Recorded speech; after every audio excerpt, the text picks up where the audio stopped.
everyone. We were just about at 6 o'clock, so I wanted to say hello and welcome and thank you. My name is Mandy Altimus-Stahl. In addition to being the archivist at the Massillon Museum, I am also the secretary of the Board of Trustees at Spring Hill Historic Home.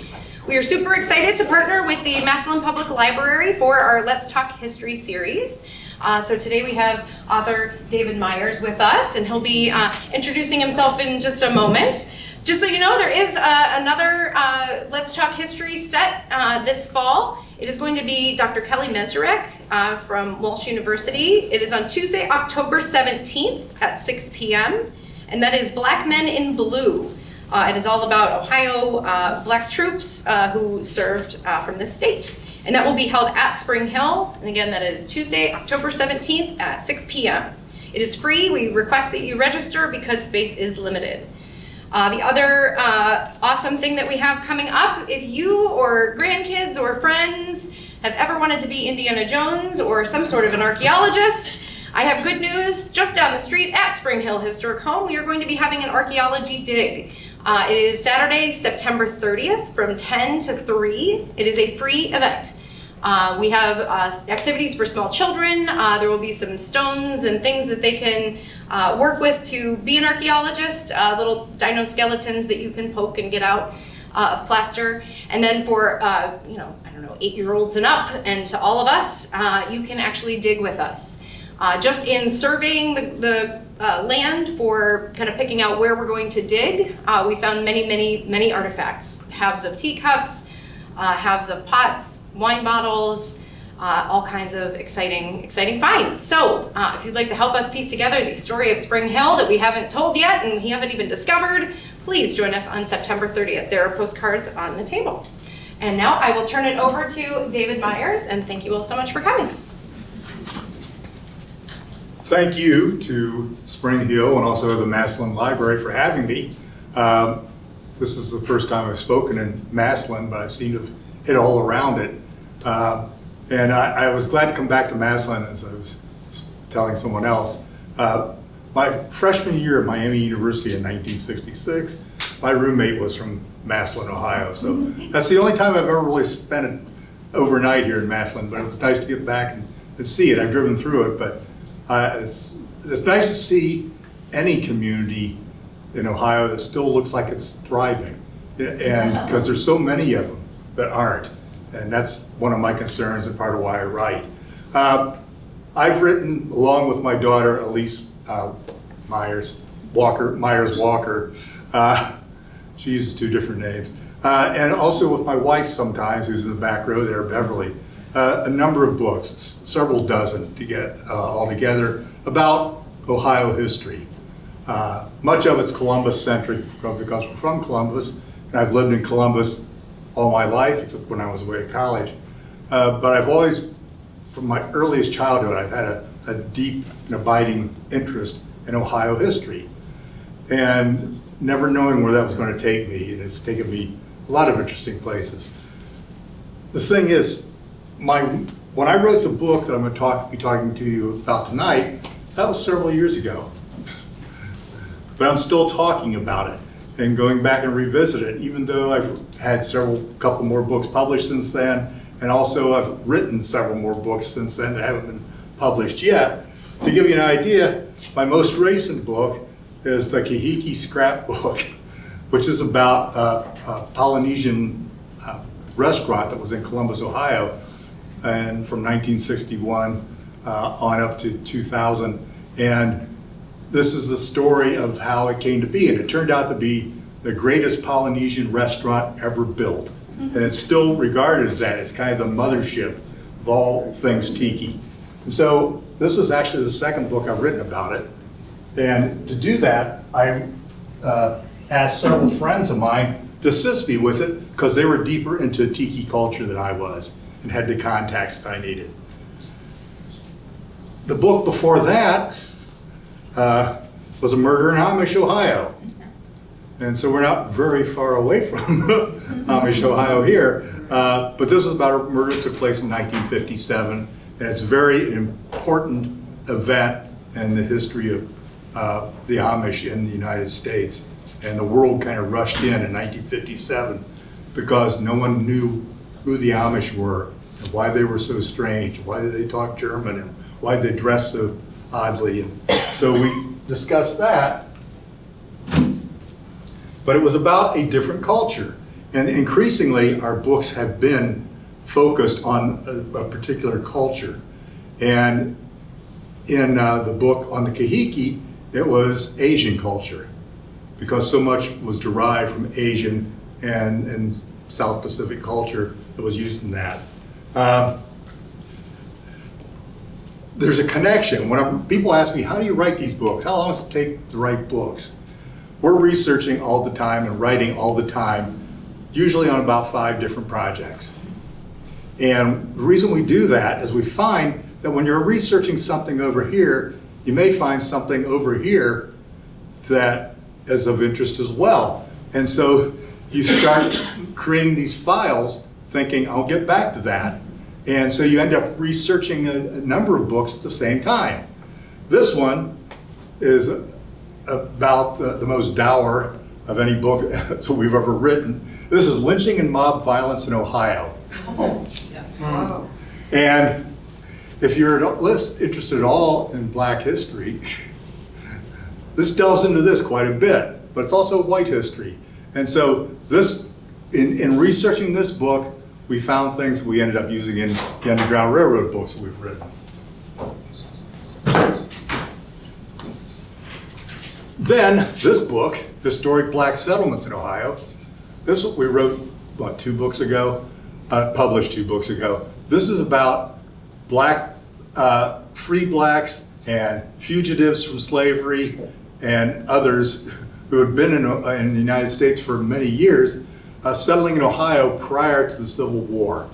And Ohio had more of these communities than any other state, somewhere around 100 they estimate. We talk about 40 of them, found as much information as we could, provided some genealogical information as well. That's also, we added to it on our website for those who are really deep into genealogy. But this is kind of a good book to describe what was going on in Ohio prior to the Civil War at the time the reverse Underground Railroad was taking place. So the natural question for the reverse Underground Railroad is, what's the reverse Underground Railroad? You heard of the Underground Railroad.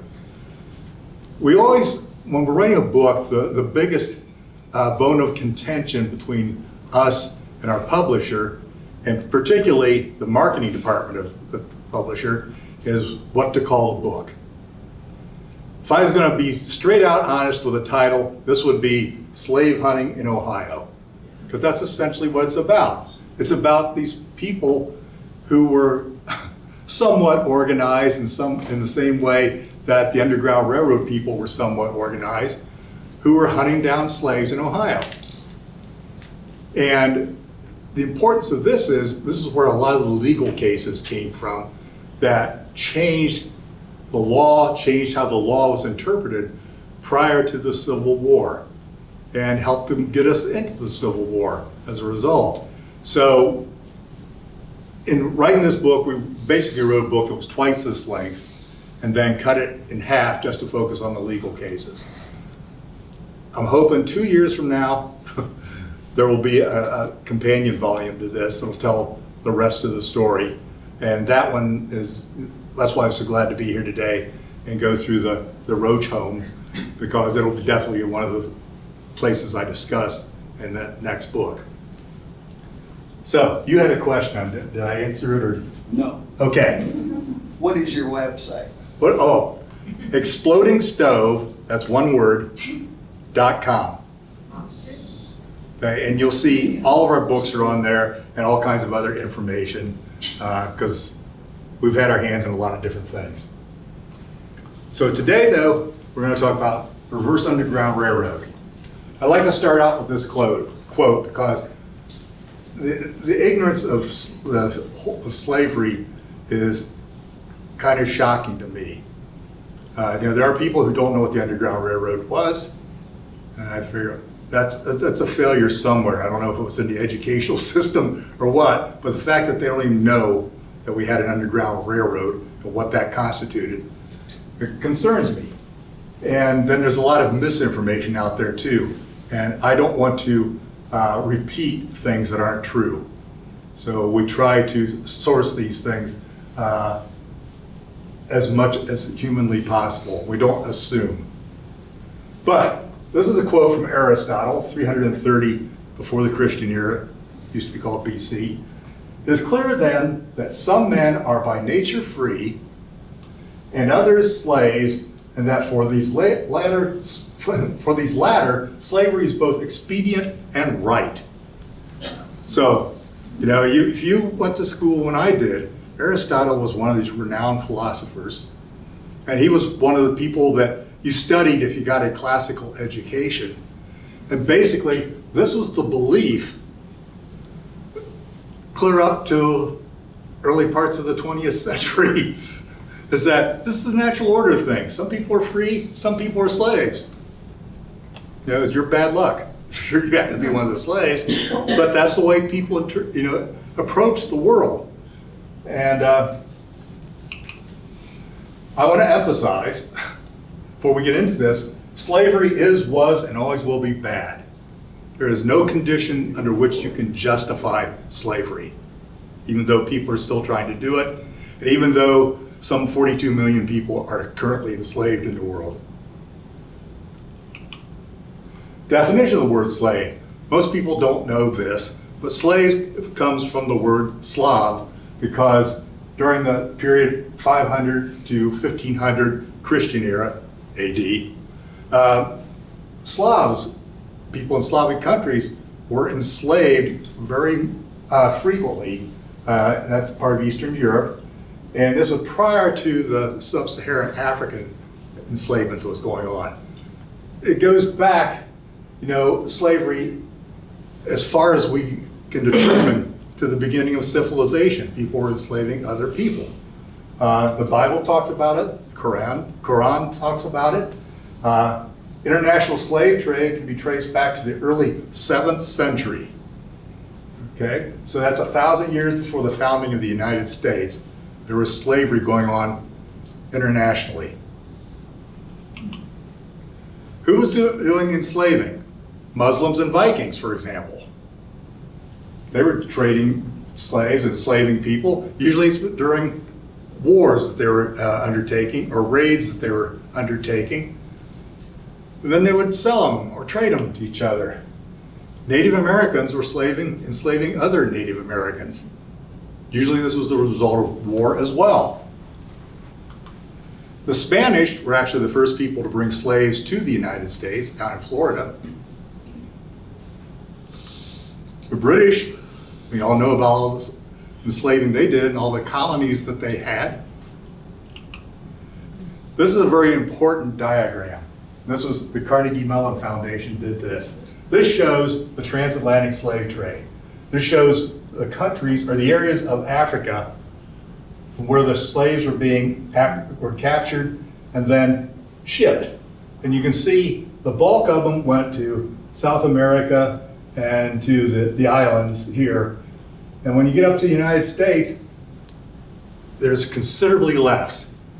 Out of the 12.5 million slaves that were estimated to be taken from Africa and brought to the New World, 388,000 were brought to the United States. So keep that in perspective. There's an awful lot of enslavement going on. The United States wasn't unique in that respect, but that doesn't excuse us either.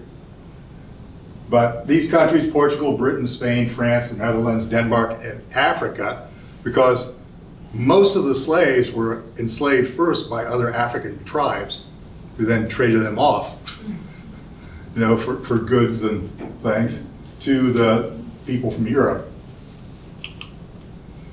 But here's where it got chattel slavery, which is basically when you enslave somebody and you're enslaving not only them, but their children and their children's children. It's this never-ending thing.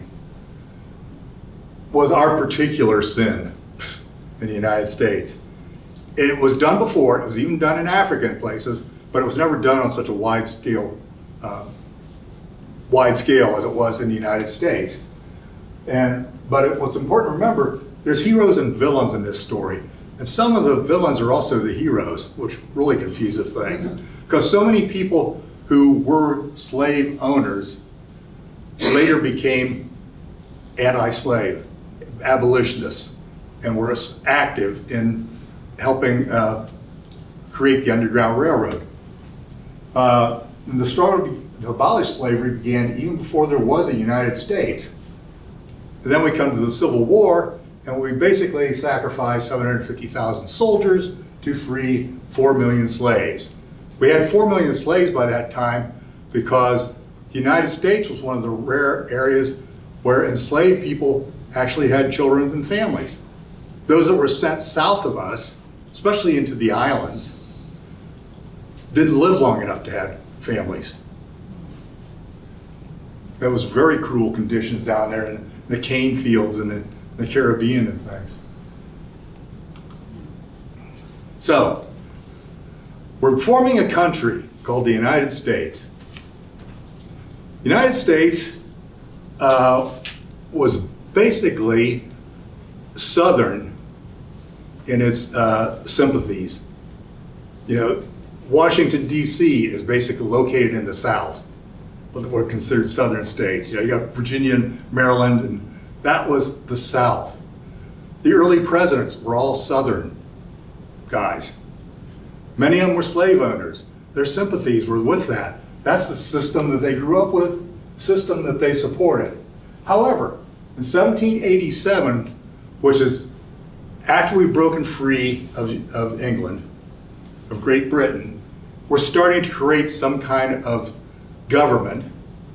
One of the first things we did was create the Northwest Ordinance of 1787.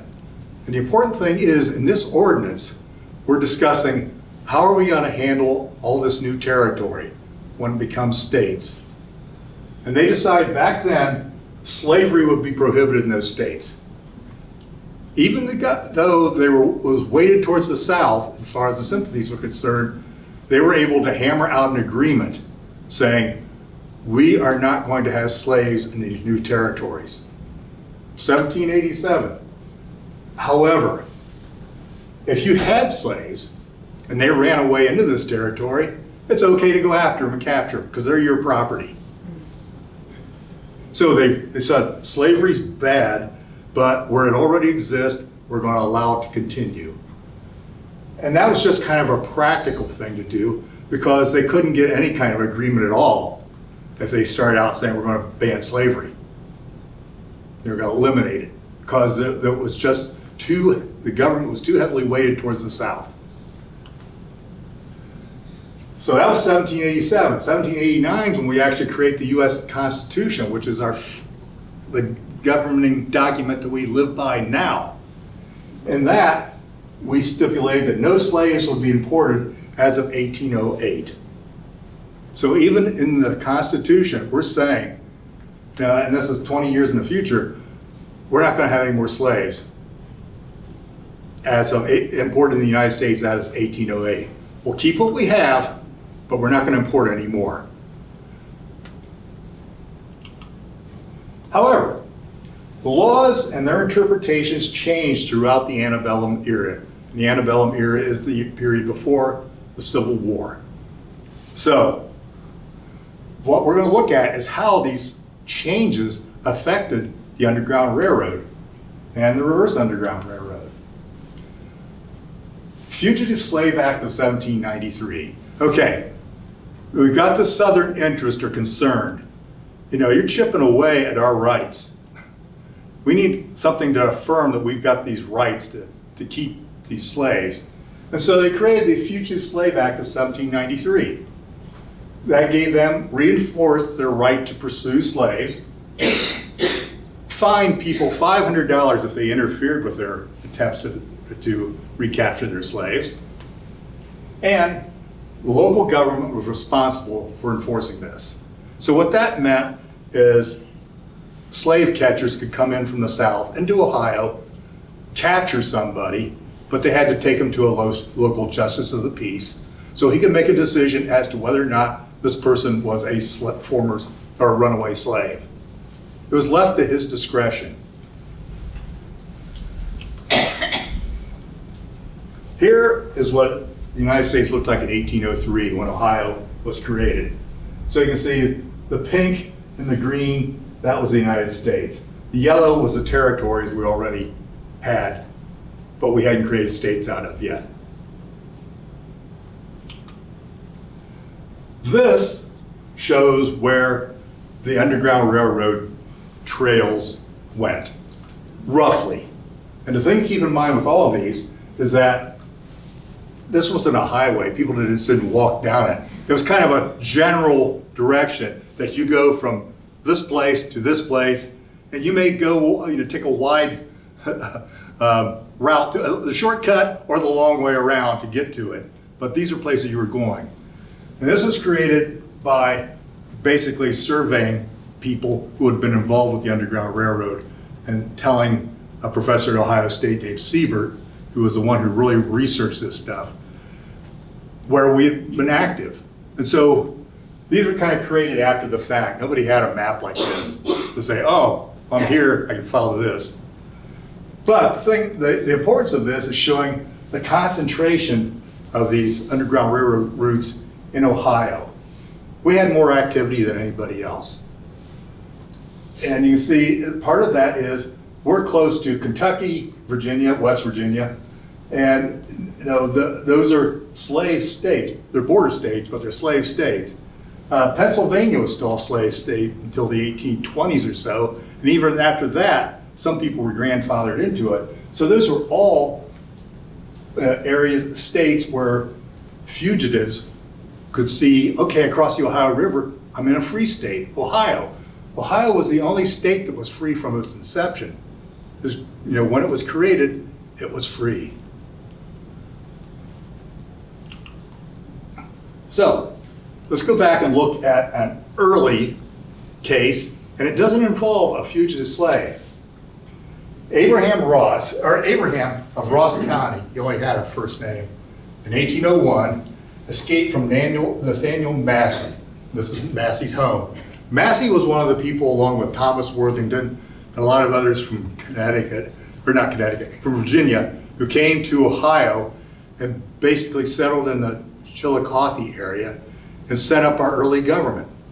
And Thomas Worthington is considered the father of Ohio statehood. They were all slave owners.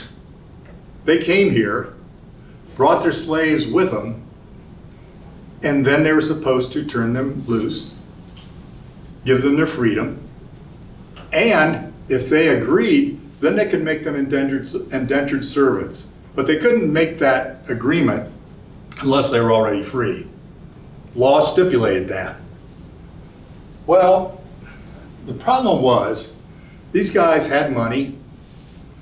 They had these workers that they brought with them, their former slaves, but they had really they didn't have money, they had land, and they needed somebody to build their estates for them, to work the land, to get them started. And there weren't enough free white people around that they could hire to do that. So it made it more sense to them, we'll just automatically make them indentured servants. And that's what they did to Abraham. Nathaniel Massey, without freeing him, made him indentured servant.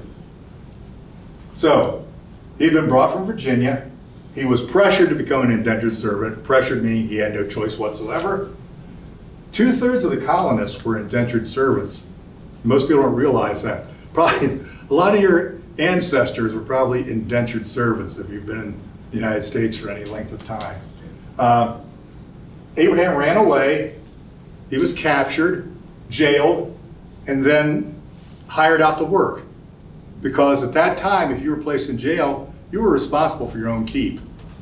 You didn't have taxes paying to keep you there, keep you fed, so they put him out to work and then collected the money in order to support him while he was in jail.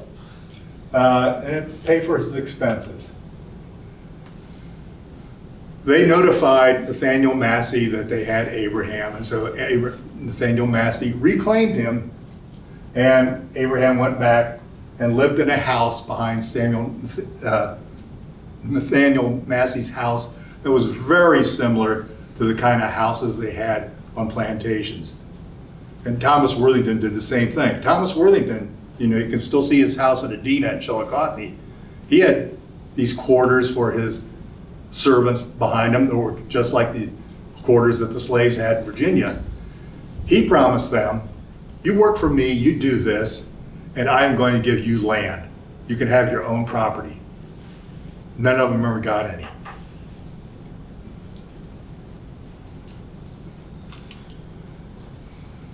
So, there was a concern in Ohio because it was the free state and so many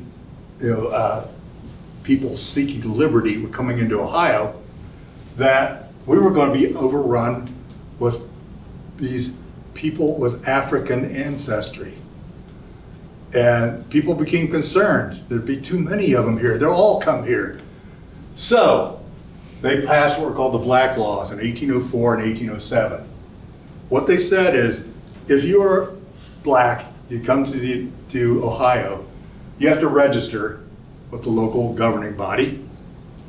You have to post a $500 bond saying you're going to be good, which none of them had that kind of money.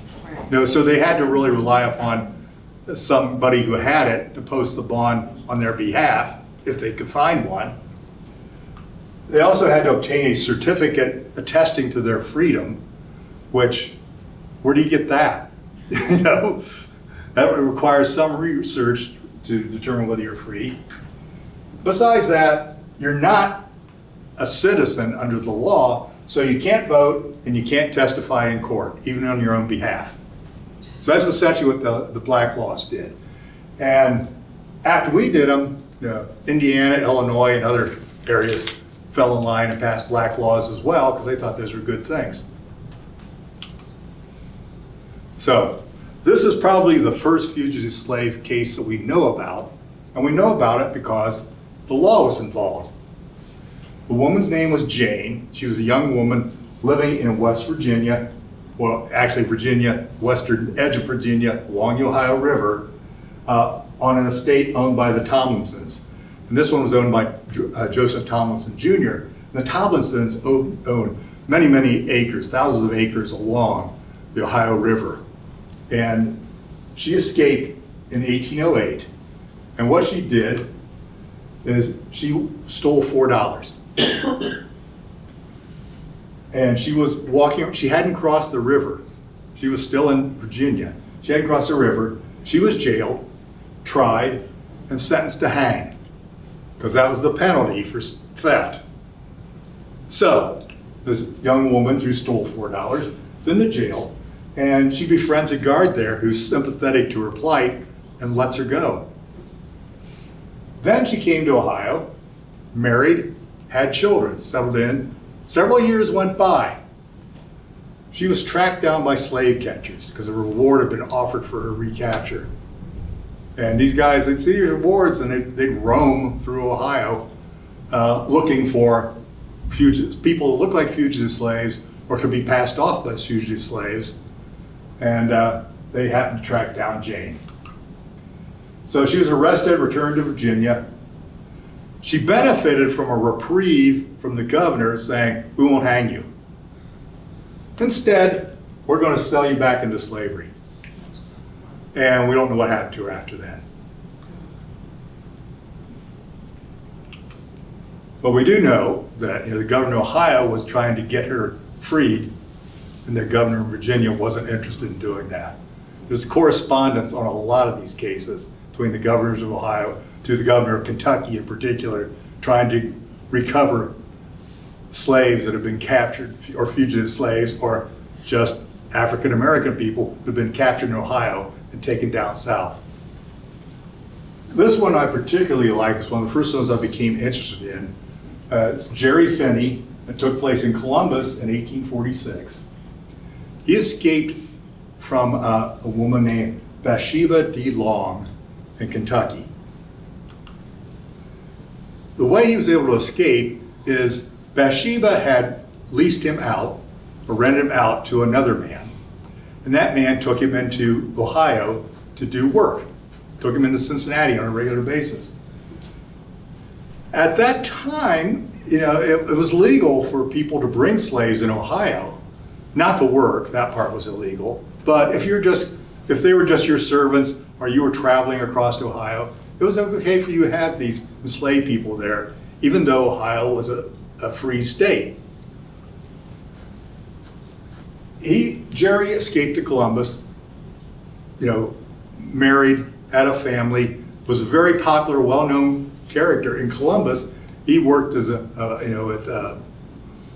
a restaurant, he was known as a waiter. People in the State House knew him. Everybody knew Jerry, everybody liked him. He did odd jobs. Well, he was lured to Franklinton, Ohio, which is the older part of Columbus. It's the part that existed before Columbus existed, to a justice of the peace. Like you do now, there's such a thing as judge shopping. Well, there was justice of the peace shopping too. There were justices of the peace that people knew supported slavery, and there were ones that he knew opposed slavery. In Franklinton, there was one who approved of slavery, supported it. He was lured to the guy's office. He was told that there was this couple that were getting married, and they had some luggage for him to haul. And so he came there to do that. And he brought a young kid with him as well. He was drugged, kidnapped, and spirited off to Kentucky. And the kid was held for 3 hours by these kidnappers before they let him go. As soon as he was released, he raised the alarm that Jerry had been kidnapped, and people of Columbus were in an uproar. And they got the fastest horses they could find and set out after Jerry and his kidnappers. And they chased him, I think, to Xenia, and then they got on the railroad there and they chased him down there. But to make a long story short, they wound up just in time to see him being sent across the river on a boat into Kentucky. So Jerry's jailed in Kentucky, where he's tried and found guilty of being a fugitive slave. So there was this back and forth between the governor of Kentucky, governor of Ohio, trying to free him up. Finally, they reached an agreement and the citizens of Columbus came up with $500 to buy him. And his owner agreed to $500 because he really didn't want him back because he was afraid he'd run off again. So he wanted to take some money.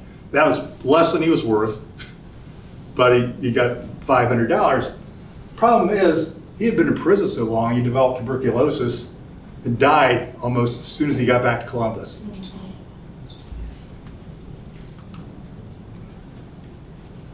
So we had the Fugitive Slave Act back, right after the Constitution was written. In the South, they became concerned. Said, we've got so many people fleeing over the Ohio River and gaining their freedom. It's not fair. And so to appease the Southerners, Congress created this Fugitive Slave Act of 1850. Basically, it reinforced the right to pursue slaves. We're not going to take that away from you. You may have been concerned. Also, it said citizens can be required to assist you. So if you're a slave catcher, you say, there goes, Mike, help me catch him. You can be kind of deputized, forced to help pursue that slave, whether you want to or not, regardless of how you feel about the issue. And it's the federal government, instead of the justice of the peace, who are going to do this. So they created these positions called commissioners. And so that you would have to take the alleged fugitive slave before a U.S. commissioner to have him decide whether or not the person is a fugitive slave. That was like judge shopping all over again, only on the federal level. And what made things even worse, now that this is being enforced by the feds, U.S. Marshals were required to help track down fugitive slaves. That wasn't any of their concern before. Now they were required to. And you had some U.S. Marshals who really relished this because they got a reward for it. And you had some of them that it was against their principles and they resigned. So we were left with U.S. Marshals that really liked doing this. And talking about the commissioners, the U.S. commissioners, they had to rule in this case. Okay, if they found the person was not a fugitive slave, they got $5. If they found the person was a fugitive slave, they got $10. The rationalization was, well, there's more paperwork involved. Well, there isn't more paperwork involved, because as soon as they'd say he's a fugitive slave, the owners would grab him and spirit him across the Ohio River into Kentucky. So they were incentivized to find people as to be fugitive slaves. Well, instead of making things better for the Southerners, this made it worse. Because you had people, you could say, we had people who were against slavery. We had people who were for slavery. Well, we had this large group in the middle that it's none of my concern. I don't live in the South. It's none of my concern. Just don't get me involved. Well, now they didn't have a choice. They were involved. And so that really riled up a lot more people to think that you're going to force me to track down people on behalf of these slave owners. And so things really started getting kind of tense instead of helping them recover the slaves. Another Columbus case, not like this because it involved this young woman, Rosetta Armstead, in 1855, she escaped from Reverend Henry Dennison. A lot of ministers owned slaves, and I don't know how they rationalize it, but they did. Dennison was in Kentucky. He had this slave that was really kind of a young girl who kind of waited on his wife. And they had his wife, they had a young child together, and the wife died. And so he had sent the child back to Virginia, where he originally came from, and he decided, I should send Rosetta to care for the child. And so he gave entrusted him to a friend of his, and said, take her back to Virginia.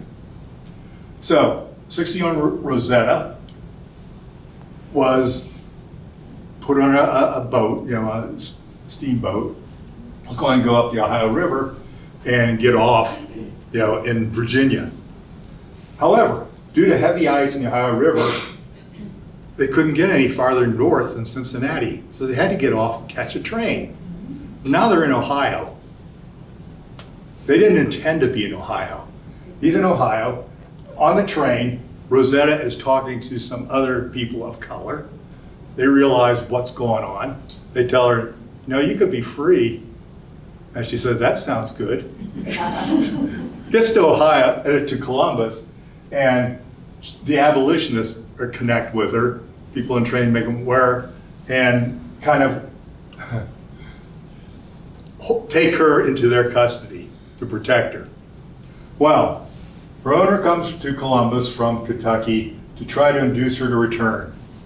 He said she refuses, despite all the promises he makes about how good things are going to be a lot better than they were. And he said, I'll respect your opinion, and then he had her arrested. Okay? He's a minister.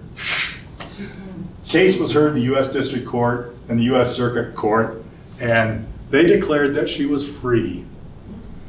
She had been brought into Ohio, and by this time, the law had shifted to where if they touched foot in Ohio and were brought here, not if they ran away and came here, but if they were brought here by their owner or their owner's agent, they were free. So the law had shifted. While this was going on, there was a woman from New England who was passing through Columbus, heard about the case. She happened to be very wealthy, took an interest in Rosetta, and took her with her back to New England, put her into school there, and she got a good education, and even came back to Columbus later to visit. Unfortunately, because of the times, she died, because a lot of people died young back in that period. But she at least had her taste of freedom and got an education. So now, since you had people, who were coming through Ohio and basically taking anybody they thought they could pass off as a person of color, there are several instances where people thought, that kid is lighter than I am, and I'm white. What if it was my daughter that they just kidnapped off the streets? So this concern started to rise too. This one drop thing, taken to the extreme, there'd be an awful lot of people that would be classified as black. And so that started to ruffle people's feathers as well. And what you had is the abolitionists were finding these children, purchasing their freedom, especially down in Louisiana. And these were all children that were black children, but were very white complected. And so they toured basically with the abolitionists who were pushing to end slavery. And these postcards then were also sold too, as a reminder, of what a thin line this is we're talking about between white and black. Here's probably one of the most famous fugitive slave cases ever. And it's also one of the most tragic, and it took place in Ohio, like most of the cases did. This involved Margaret Garner, Cincinnati, 1856. She escaped from a slave owner named Archibald K. Gaines. And it wasn't just her, it was her husband, her 4 children, and their in-laws. And they made their way to Cincinnati. They went to Joe Kites, and Joe Kites was an uncle of hers. And he was on the edge of Cincinnati. Somehow, slave catchers heard about it, tracked them there, captured them. Margaret, who was pregnant, then tried to kill her children and herself. She didn't want them going back into slavery. She would have preferred that they die. They stopped her from killing herself, but only one of the children, Mary, who was 2 years old, did die as a result. And she killed him with a knife. Killed her with a knife. There's a lot of interesting cases that took place in Cincinnati because of its location, right on the Ohio River.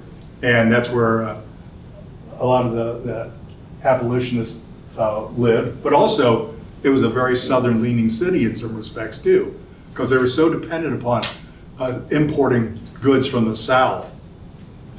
So you've got ostensibly northern cities. New York was probably one of the worst. New York City, it was hard to find an abolitionist in New York City because they were so heavily dependent upon all this importation of goods from the South that it affected their economy. And so this came down to a dollars and cents thing, and slavery, when it came down to dollars and cents, we can ignore that issue, But that was somewhat like that in Cincinnati, but you had some really strong Underground Railroad people there. You had Allen P. Chase, who later became governor of Ohio. He was an attorney down there. Did a lot of pro bono work on these anti-slavery cases. He lost almost every one of them. But every time he argued them, they came a little bit farther into persuading the commissioners of the evil of slavery. So it was a gradual thing. And eventually, the black citizens of Cincinnati bought this big silver cup for him and had it engraved for all the service he had done for them. He was involved in this case, the Margaret Garner case. Also involved in it was, drawing a blank now. He'd be a future president of the United States. I'm drawing a blank. I may think of it in a minute. Hayes, Rutherford B. Hayes, yes, thank you. He was an attorney too, was volunteering his time for these cases. There's a lot of good people that became leaders later on who were trying to correct this evil. The defense argued that Margaret was free because she had previously been brought to Ohio, and she had. Her owner brought her here before and took her back. And now that they were saying that if you step foot in Ohio, you're free. But that wasn't swaying the judge. So they came up with this other idea. They decided that they would charge her with murder. And the reason they said that is because she agreed that she would rather spend her time in prison in Ohio or even be hanged than sent back to slavery. And so it was they were doing this on the feeling that, or the belief that if we can get her convicted of murder, she'll serve maybe 1 or 2 years in prison and we can get her out. They lost that case too. They lost this case. The judge was dead set against her. He sent her back to Kentucky and she was sold down south. When you're sold down south, that means you're going down to the cane fields, the worst, type of work slaves were required to do. She was on a boat going down the Ohio River, and it hit something. A bunch of them got thrown in the river. She was thrown in with some of her children. She once again tried to drown them and kill herself, but people dived in and saved her. She ended up dying of typhoid fever in 1858, still enslaved. And we know this because her husband lived, and he was able to tell her the rest of her story. Now, if any of this sounds familiar, you may have seen the movie or read the book by Toni Morrison, Beloved. The thing to keep in mind, though, is Toni didn't research the story because she didn't want to be swayed by it, because she was writing a novel and she wanted to get into how people felt and things, and get internal to these characters. And so she didn't want to be limited by the constraints of history, which is fine, but keep that in mind that this isn't exactly what happened. Another really big case was the Oberlin-Wellington rescue, and that took place between Oberlin, Ohio and Wellington, Ohio, which are nearby communities, like they're about 9 miles apart. And John Price was a fugitive slave. He escaped from Anderson Jennings down Kentucky. Anderson Jennings was also a really loathsome slave catcher. He hired himself out to do that. He regularly went through looking for slaves or fugitive slaves in Ohio. But John Price had escaped, gotten up to Oberlin, was kind of getting settled in there. Oberlin had a black community on one end of the town. And you had slave catchers coming through, and there was a guy named Whack who lived in Oberlin, an apt name for him. He ran a hotel, and he was also a very pro-slavery person who enjoyed having these slave catchers come to see him. He kept them up, put them up in his hotel, and he would give out any information he heard, so they learned about John Price. And so you had John Price, he escaped from Marysville. A U.S. Marshal took the lead in tracking him down, found him in Oberlin, took him to Wellington, because he was going to put him on the train there. What happened, though, is Oberlin, was a very strong abolitionist town, and they had a big group of abolitionists, anti-slavery people, a mob basically of 30 or 40 some, who went to Wellington and surrounded the hotel and kind of terrorized the occupants in order to get John Price out of it. They rescued Price and smuggled him to Canada. 37 of the abolitionists were arrested. 12 of those were black. 35 were released before they were tried. 2 were tried, one of them black. And the jury were all known Democrats, including some of those that had been involved in capturing John Price. So they were convicted, but the judge, gave them a light sentence intentionally because he wasn't really approving all this. Just the weight of evidence showed that they were guilty.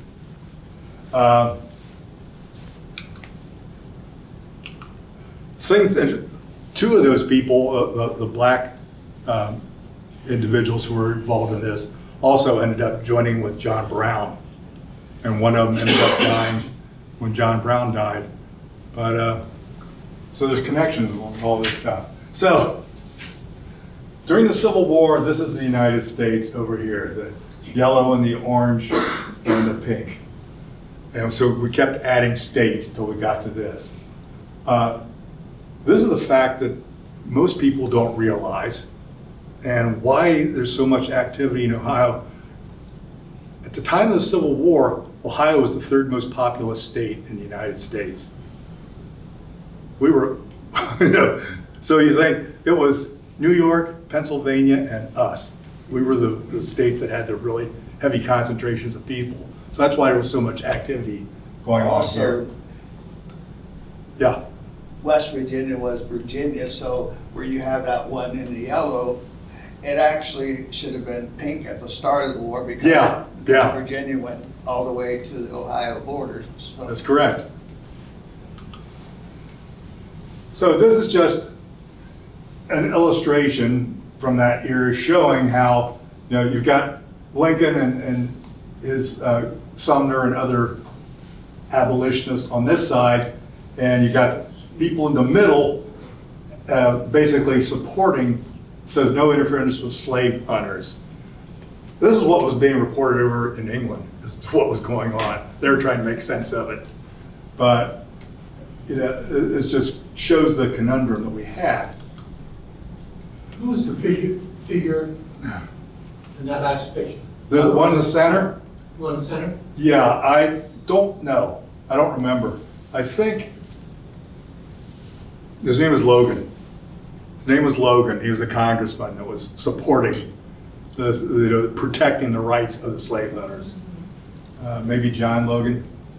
What I want to do now, because this is kind of important to me, we've got some really historic places in Ohio having to do with the Underground Railroad.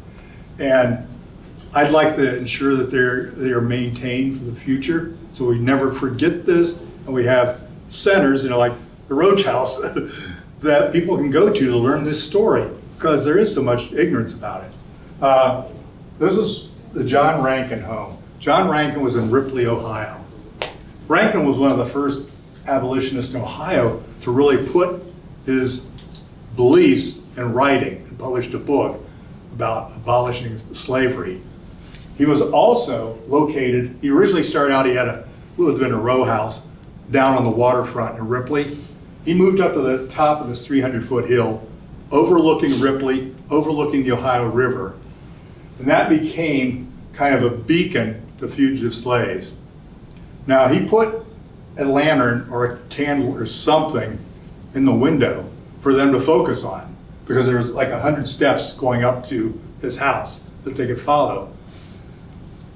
And I've been reading, at that time, you look at the Ohio River now, it wasn't that wide. It was more like a third of what it is now. So it was an obstacle, but it wasn't what you're seeing now. And so slaves could and did come across that, usually in boats because it got deep in some places.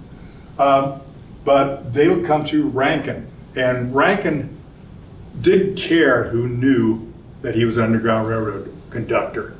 It was kind of a challenge. It was him and his whole family. I think he had like 12 kids or something. But if you want to attack us, we're up here. They've got the advantage of geography, and they could see anybody coming.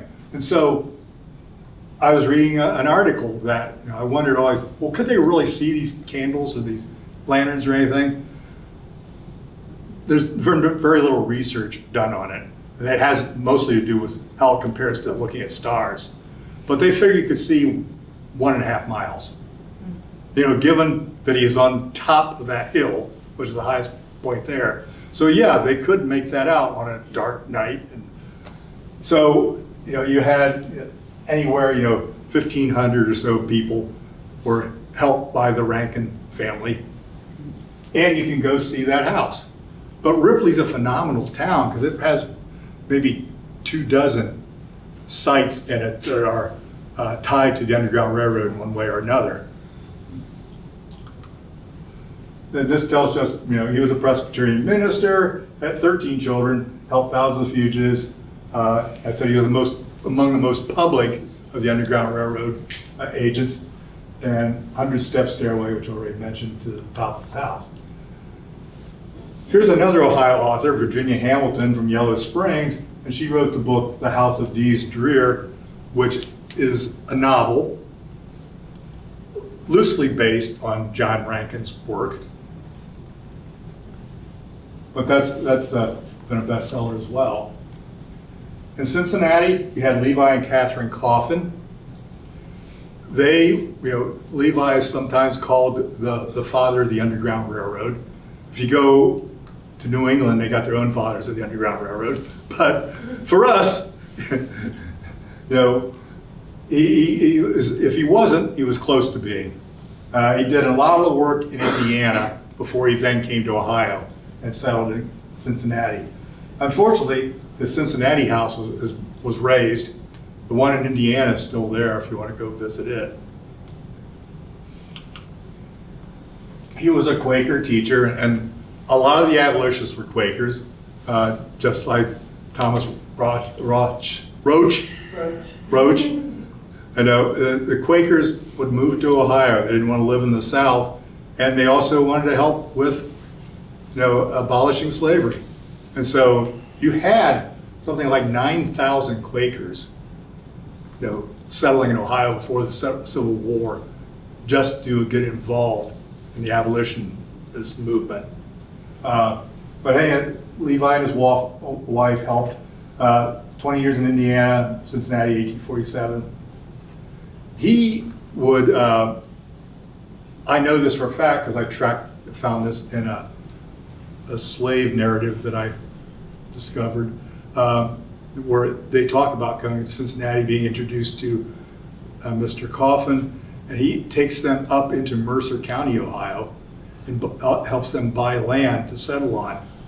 And that was in a community there called Carthagena, which is in my Historic Black Settlements book, but it talks about the process of him taking them up there. But that's what he would do, is he'd help them get settled as well. And he wrote his own book of reminiscences,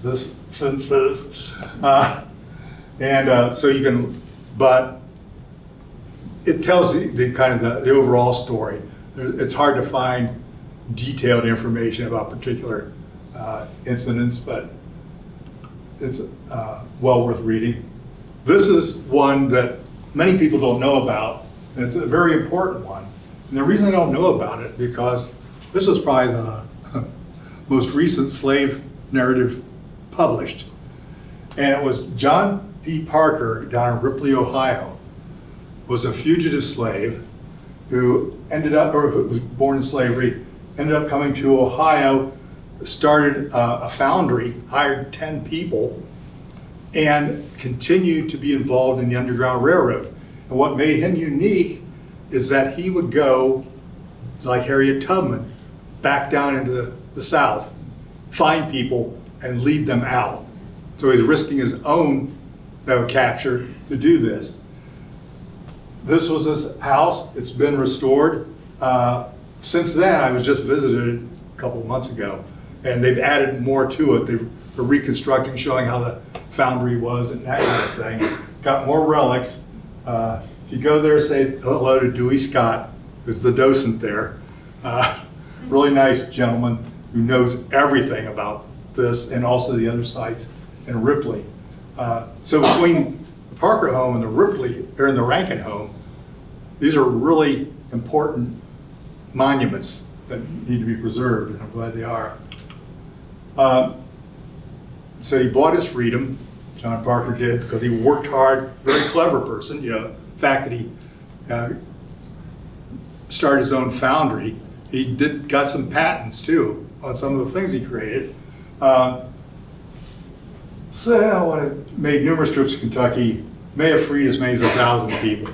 But the important thing is, with him, he was interviewed before he died by a newspaperman. Very extensive interview. It didn't get really much attention until it was rediscovered in the 1960s, I think, It was published, and it's His Promised Land. And it's really kind of an eye-opening book about how the Underground Railroad operated. He also was a friend of Rankin. In fact, this is believed to be the only known picture of him. He's here on the right of the circle. This was the dedication of a monument to John Rankin. But this book is a very important one, and it tells the truth. This is my book, Reverse Underground Railroad in Ohio. I'm going to write a second part of it, a related volume, because when I wrote this one, you have to write, you've got a contract and it tells you how many words you can have and how many images and all that kind of stuff. And so I ended up cutting the book in half. And I put all the stuff dealing with legal cases in this volume to show how the law changed. Second one's going to deal a lot with myths and lies and things like that concerning the Underground Railroad. What I'm particularly interested in, you can find Underground Railroad houses all over the place, so-called.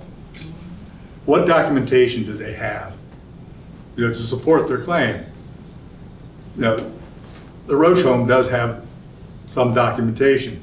I will be mentioning that in the next book.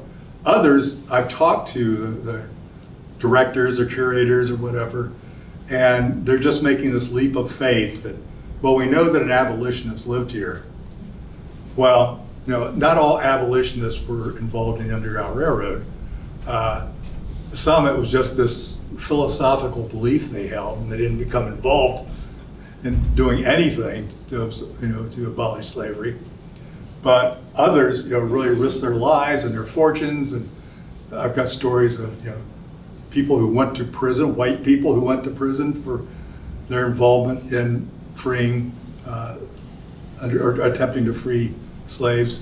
So it's a story that, even though I've finished this book and the other one's almost finished, I will continue to read about it.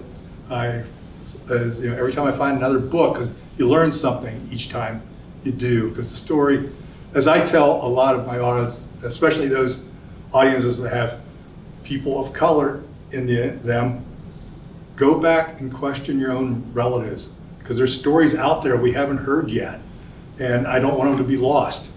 Especially the black settlements. They come to me looking for, ways to explore their own background. I said, start with the family. Somebody may know something. Because I'm not the last word on black history by any means. My daughter and I don't claim to be. But we find these topics are so compelling that we have to tell the stories if nobody else is. So you have any questions? It's been an hour. Yes?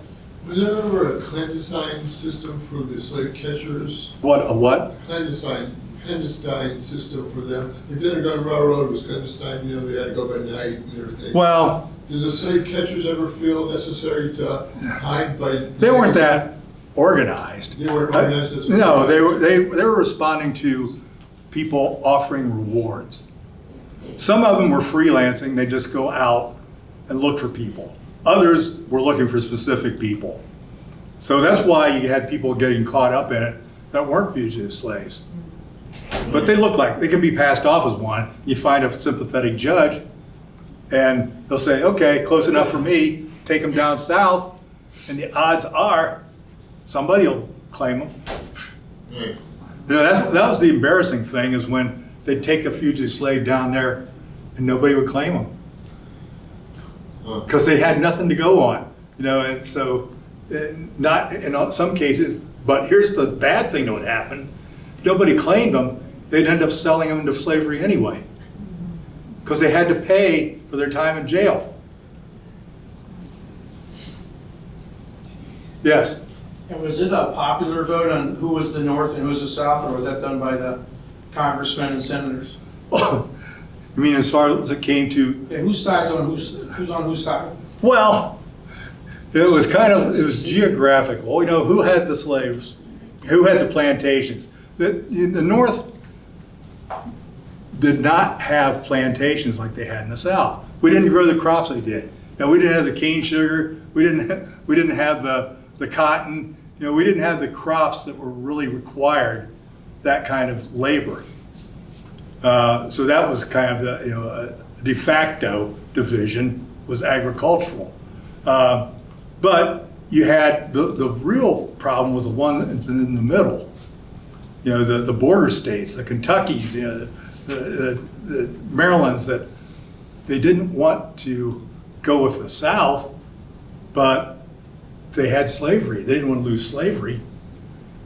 You know, what's really strange, you know, because most people don't think of, but Washington, D.C., it was a slave community. Now, slavery wasn't outlawed in Washington, D.C. until 1862. Up till that time, you know, we're fighting this war basically to end slavery, and we've got slaves all over Washington, D.C. But the bigger issue was states' rights versus federal government control. The Emancipation Proclamation didn't come up until 1863, which was in the middle of the war. Yeah, and that only applied to the ones that we were fighting with. Right, and where they had no control. Yeah, yeah. Yes, back there. I had the privilege of writing the current play about the Roach. Okay. And that whole story was just a little Yes. put in parents' history of Stark County and printed in the newspaper about when a slave catcher came to the farm and the Quaker farmer stood up to him. Yeah. The man's name was DeCamp, and I thought how great it is if I can find out more information about him, and could not. Yeah, I couldn't either. Have you read his name at all? Yes, I have, and I can't find any more information on him. And it's, you know, Jennings you can find stuff on, Yeah. because he was a landowner. And so but these other guys were kind of, I mean, they're criminals and they're sketchy individuals. And I think it frustrates me that we can't find out more about them. But on the other hand, I think it's kind of good that they're kind of forgotten to history. Yeah. Well, and the story indicates that he was a reverse person. Yeah. He would help slaves escape and then go back. To Yes, capture. yes, he did. Yeah. Also, I found a big misconception is that it's a Civil War story, and it isn't. It's 40 years before the Civil War. That happened in the 1820s. Yeah. There wasn't a railroad yet in Stark County. Yeah. Well, that's the. There wasn't the Underground Railroad really at that time. Nobody called it that. No, you know, and I discussed that more in the second book, the derivation of the term Underground Railroad, because it really, the original reference to it wasn't anything about underground. So, you know, and the railroad wasn't either, it was a path. Who was the minister from Indiana and then in Ohio that you just spoke of? Coffin. Coffin. I just read where some Coffin historians are saying that he invented the term Underground Railroad. Based on what? Yeah. Exactly. Yeah. I mean, you can find references to it in newspapers when you get in like the 1840s or something. It was starting to be promulgated, but earlier than that, you can't. And even though people tried to, you know, it couldn't have occurred before the railroad was invented. You know, and I think it was in 1820 something that they actually ran the first mile and a half of railroad in Kentucky. So I don't think any slaves would have referred to a railroad before then. Yes? Did you use any of Professor Siebert's locations and your research on the various locations that you looked at? You mean as far as trying to identify Underground Railroad homes? No, because I haven't really dug into it from that aspect. I use Siebert a lot, trying to identify people. And Siebert was his professor at Ohio State, if you don't know, and he kind of devoted his life to researching the Underground Railroad.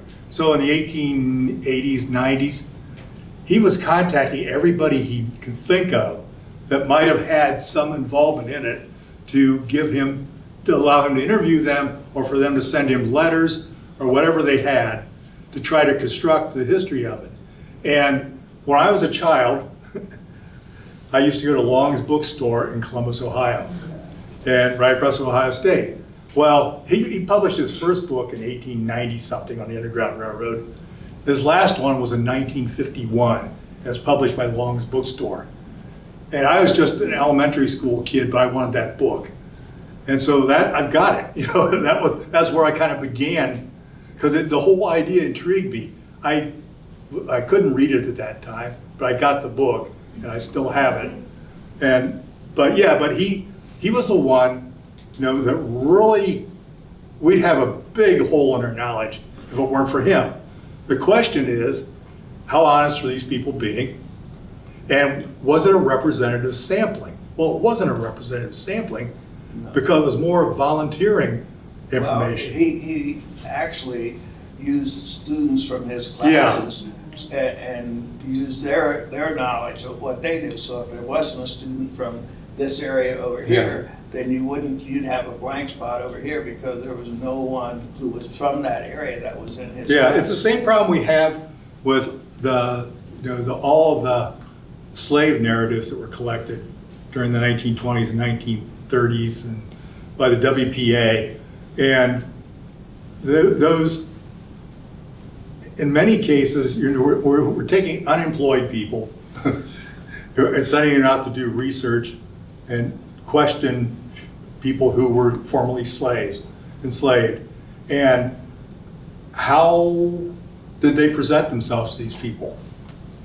If a person from the government comes to me, I tend to be suspicious. So how forthcoming were they in the stories that they were telling? Were they telling them what actually happened, or what they thought they wanted to hear? And so we've got many thousands of these that were collected, which is still only a drop in the bucket for the number of slaves that were still living in there in that period. But you got to weigh that when you're going through those too. And so all this stuff, you've got to approach it from a point of skepticism and look for other verification. I don't agree with that. Well, Because this would give people an opportunity to tell their history, where a lot is missing from the black portion, simply because slaves were not allowed to read and write, and you could be prosecuted if you taught someone to read and write. So this was a chance to pass on some of that experience, so that other people would be able to see it later on. I can give you one example though. I have a slave narrative, which I was fortunate to get from my wife's cousin, and she had she was in bad health at the time. But I was there visiting her, my wife, and she mentioned that she had this slave narrative published in 1898 in Lima, Ohio, in her closet, and she got it from her parents' estate. And so I wanted to see it, so we dug it out, and it was really kind of an eye-opening thing to me, and because this is a person you've never heard of before. And it was written, actually, it wasn't a slave narrative, it was written by her husband and her son after she died. But, so that got me going on to, I took that book and have annotated it. So I've made it about 3 times its length by filling in the holes in the narrative from other sources. And there's things, what I like about this one in particular, they go out to Dakota territory. And if you're a Little House on the Prairie fan, they settle in the same community. And they're living in the same town. In fact, her one son has a barbershop next to the, what? Olson's? What? No, what was the family? Wilder.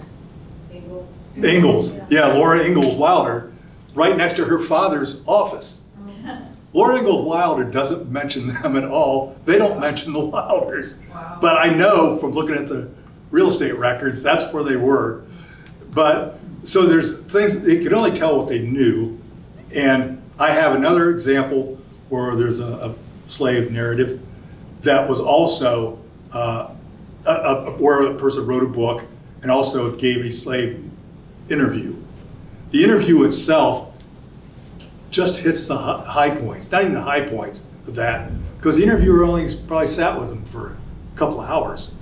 Whereas we've got this book length thing, which I've annotated as well, to bring out the story that, you know, so much of it is assumed. You know, you assume the person knows, and the references are obscure now and may not have been then. So, but we know of cases where, you know, everything was hunky-dory comes through a lot in these slave narratives. You know, there's thousands of them, and you know that's not true. And I don't know who said it now, but I've seen nothing to disprove it. Anything that you can imagine happened during slavery did happen. Because they're just, the range of behavior goes from, you know, unbelievably despicable to not saintly, but you had some people that were slave owners that treated people sort of nice, but they still enslaved them. So, but there's this whole gamut in here, and you know the mortality rates, you know birth rates, you know all this other stuff you could factor in, which kind of helps you to put it in perspective, I guess is what I'm saying. Yes? Also memory. Yeah. There are many people, like myself here, of mature years, and there's a memory issue. A group of people in town have wanting to bring the memory of a man named Gilbert Porter, and they asked me to research. And he was interviewed 3 times by the Massillon Independent on his escape and being enslaved. Yeah. And the stories are not the same. No. He remembers things differently each year. Yeah. And so, which one is the truth? You don't know. Whether he remembered things when he was older that he hadn't remembered. Yeah. But yeah, his attempts to slavery really grow how many times he escaped and got captured. Yeah. He was also a really good storyteller. He was known for having barbecues where he would regale everyone with his tales. So I'm Yeah, assuming he that spoke- it just grew. He spoke everywhere on that subject. Yeah. Talks about a long trip to East Greenville to speak to East Greenville people. Yeah. Yeah. Any other questions?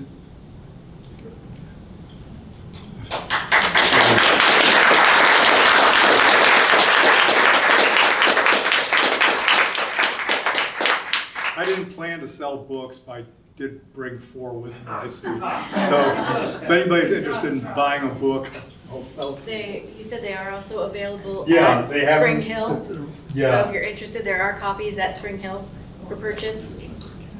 And if for some reason you do want a book and he doesn't have any left, please see me. I will take down your phone number and I will make sure that Spring Hill will get you a copy. So, thank you so much. Thank you, everyone, for coming.